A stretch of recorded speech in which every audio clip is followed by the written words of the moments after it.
Assalamualaikum, dear students of class 6. Today we are going to read lesson 7, The Magic Fishbone. Lesson 7, The Magic Fishbone. Writer Charles Dickens. So you already take out your textbooks and follow when I read the lines. Let's start. The Magic Fishbone, জাদু মাছের কাঁটা, লেখক Charles Dickens. Charles John Hotham Dickens was a British writer whose notable works are Oliver Twist, A Christmas Carol, A Tale of Two Cities, David Copperfield, etc. Charles John Huffam ডিকেন্সের ছিলেন একজন বিখ্যাত লেখক, ছিলেন ব্রিটিশ লেখক। তার বিখ্যাত লেখা হচ্ছে অলিভার টুইস্ট, চার্লস ক্যারল, এগুলো। During his lifetime, he even in present times, his works have always enjoyed great popularity, and he is generally regarded as the greatest novelist of Victorian period. বর্তমানে তার যে লেখাগুলো খুব জনপ্রিয়, আর তেনাকে মনে করা হতো যে ভিক্টোরিয়ান সময়কার সবচেয়ে বিখ্যাত কবি। The present text is an adaptation from the popular short story The Magic Fishbone. বর্তমান যে শর্ট স্টোরিটা সেটা ম্যাজিক ফিশবোন থেকেই নেওয়া হয়েছে। কিছু কোশ্চেন আছে, এটা বক্স আছে দেখো, পেজ নম্বর 66-এ। Man, fish, fairy.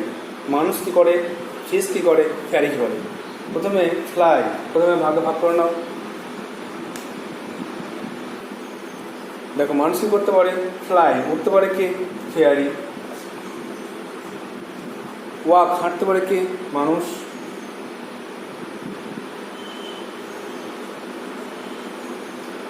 শার্ট, জামা পরে কে, মানুষ। স্কেলস মানে আঁশ আছে কার, মাছের। সুইম করে কে, মাছ। আর ওয়ান, জাদুলাঠি কার আছে, ফেয়ারি। এগুলোর সঙ্গে একটা আইডিয়া পেলে যে মানুষ, মাছ আর ফেয়ারি মানে পরীর কী ক্যারেক্টারিস্টিক, কী কী চরিত্র উপাদান আছে তার। এবার আমরা টেক্সটটা পড়ব। তার আগে পেজ 67 পেজে একটা দেখো, একটা ছক করা, চার্ট করা আছে। Look at the pictures and write their names. প্রথমে দেখো, এই দেখো চার্টটা দেওয়া আছে। প্রথমে দেখো ম্যাঙ্গো, তারপরে অ্যান্ট, তারপরে গোট, তারপরে আইসক্রিম, তারপর কার। প্রত্যেকটা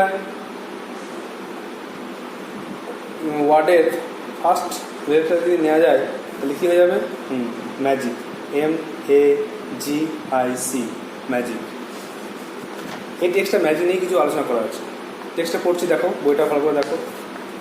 তোমরা এখানে অবশ্যই ওয়ার্ডস লিখবে, কিছু অর্ডার লিখবে, ওখানে লিখবে।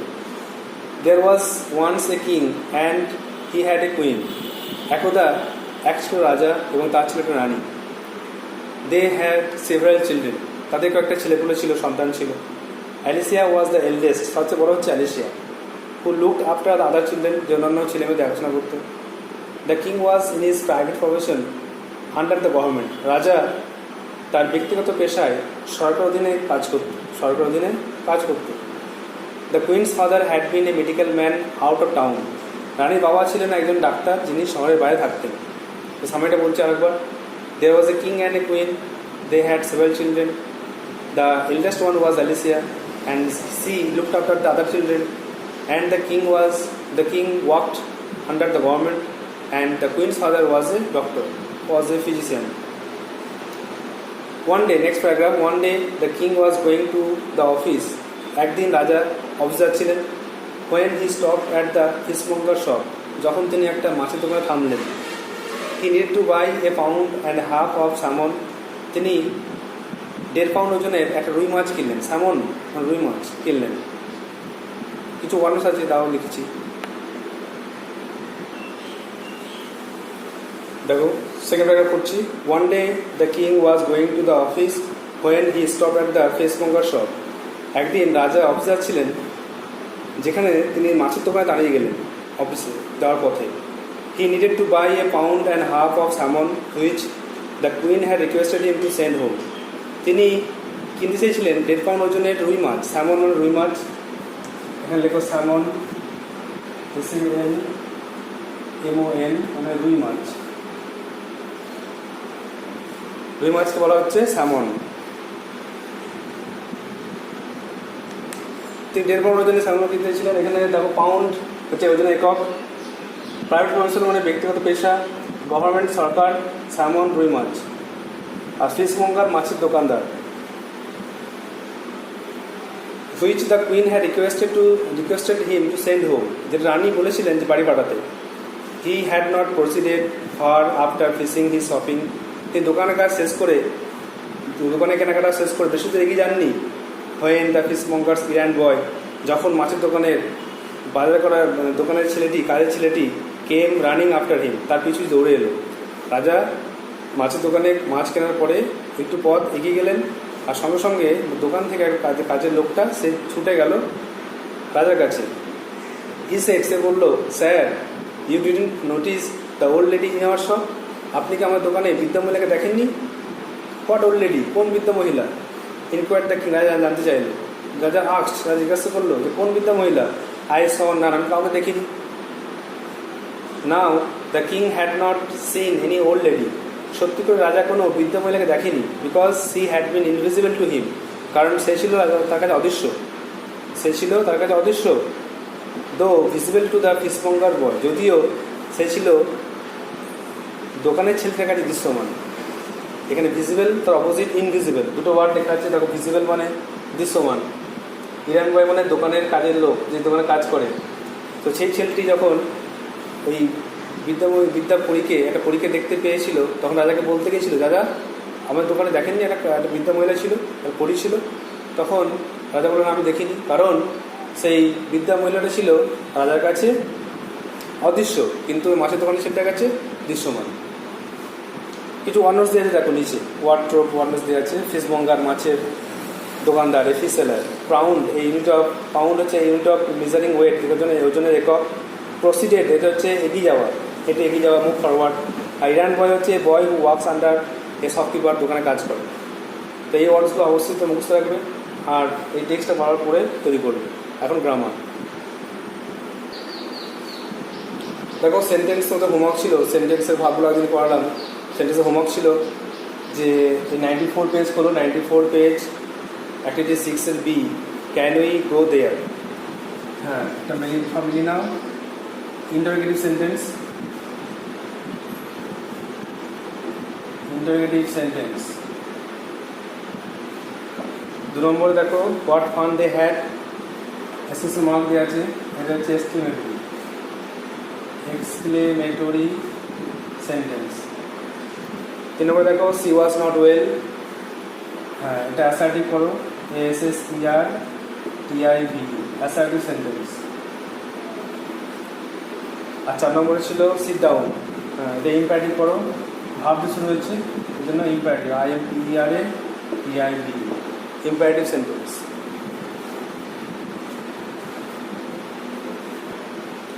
আরেকটা সেন্টেন্সের কাজ ছিল, দেখো 120 পেজের, এটা হচ্ছে তোমার 9B। একটা ছিল, Rip's sole follower was the dog wolf, হ্যাঁ এটা অ্যাসার্টিভ করো। দুইটা what was to be done, interrogative করো।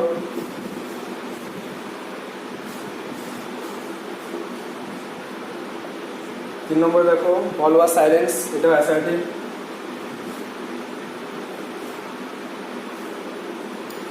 আর লাস্টেরটা spirit of it is Rip Van Winkle, এটা এক্সক্লেমেটরি।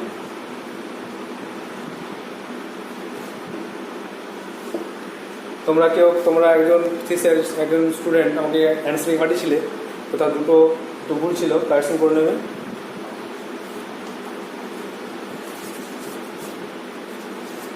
সেন্টেন্সের আজ কাজ দেওয়া হচ্ছে না, এগুলি ভালো করে প্র্যাকটিস করো। এখন ডিগ্রির হোমওয়ার্ক দেওয়া হবে। তোমাদের ডিগ্রি হোমওয়ার্ক ছিল 5টা। পজিটিভ, কম্পারেটিভ, নেগেটিভ, কোনটা কোন ডিগ্রি চিনতে হবে, আর অ্যাডজেক্টিভের ফর্ম লিখতে হবে, প্রপার ডিগ্রি লিখতে হবে। তো দেখো, প্রথমে একটা no other mountain peak is so high as Everest, প্রথমে একটা পজিটিভ ডিগ্রি, তাই হাই হচ্ছে।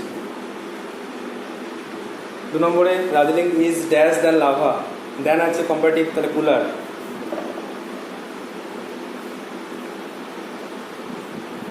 তারপরে Reshmi is the tallest girl in the class, দা আছে তাই টলেস্ট।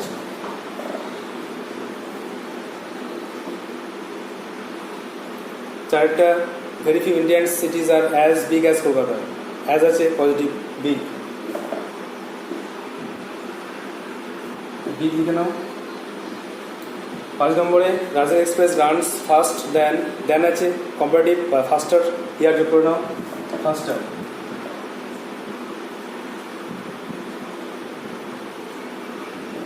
ফাস্টার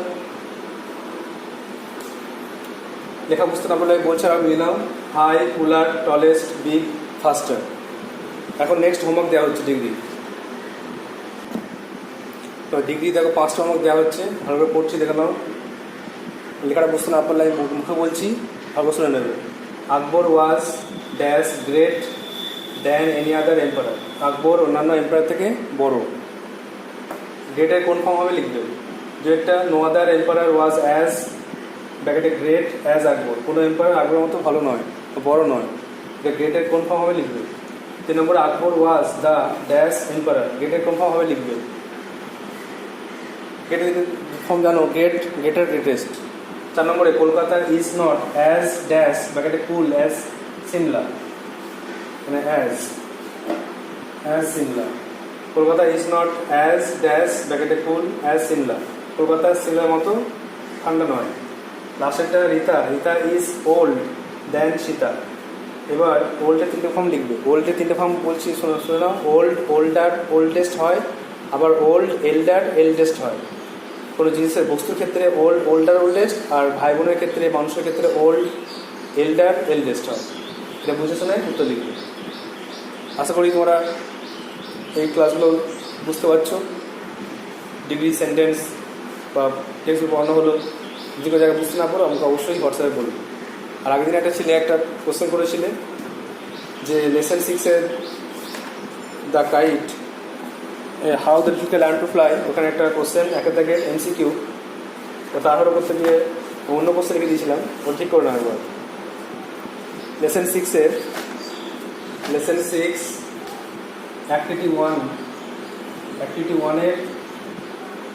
অ্যাক্টিভিটি 1-এর ডিএডটা, ওটা স্পটস করে ডিএডটা, স্পটস SPOTS, তো এটা স্পটস করে নেবে, SPOTS স্পটস। লেসন হচ্ছে তোমার 6, লেসন 6-এর অ্যাক্টিভিটি 1-এর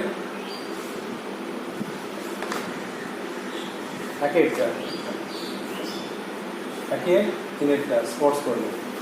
থ্যাংক ইউ।